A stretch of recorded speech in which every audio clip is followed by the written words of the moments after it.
Welcome back to our Math 171 video series. For these following videos, we will be dealing with simplifying fractions, adding, subtracting, dividing, and multiplying them. We'll begin with this fraction, x squared minus 7x plus 6 divided by 4x minus 24. If our goal is to simplify these fractions, we need to look for any binomials or trinomials and try to factor them. Let's begin on the top with x squared minus 7x plus 6.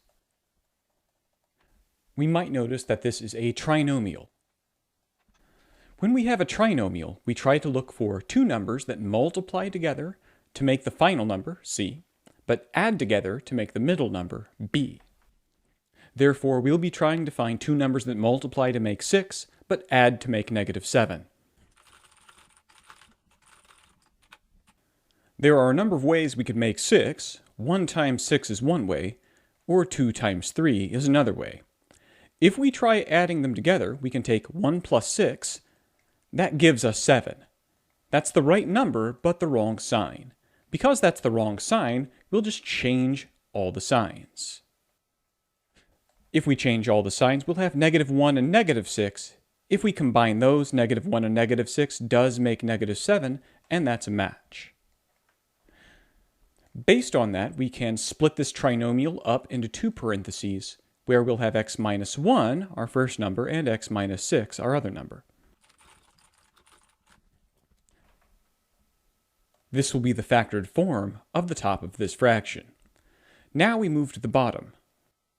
On the bottom, we have 4x minus 24.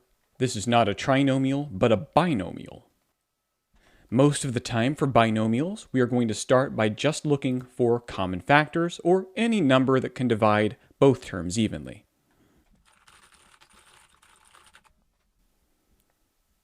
We can see our numbers are 4x and negative 24, and the number 4 will divide both of those.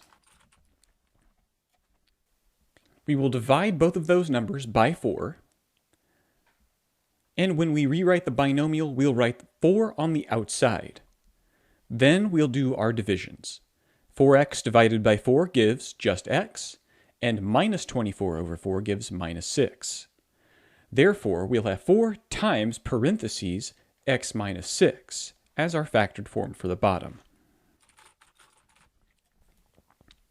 Now that we have a factored form for the top and the bottom, we will rewrite our fraction. Now that we have the factored forms of the top and the bottom, let's rewrite the fraction. On the top, we now have x minus 1 divided by x minus 6. On the bottom, we'll have 4 times x minus 6. Now that we have the factored form, let's look for terms that are both on the top and the bottom.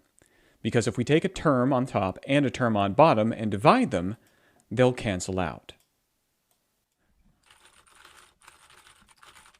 Since we have an x minus 6 on the top and the x minus 6 on the bottom, we can cross out both of them. When we cross them out, this simplifies our fraction down to x minus 1 on top divided by 4. There's nothing else we can factor out here. We've factored as far as we can, and there's nothing here that will cancel out any further because there's no 4 on the top and no x minus 1 on the bottom. Therefore, we can stop at this point and say this is the simplified form of the fraction.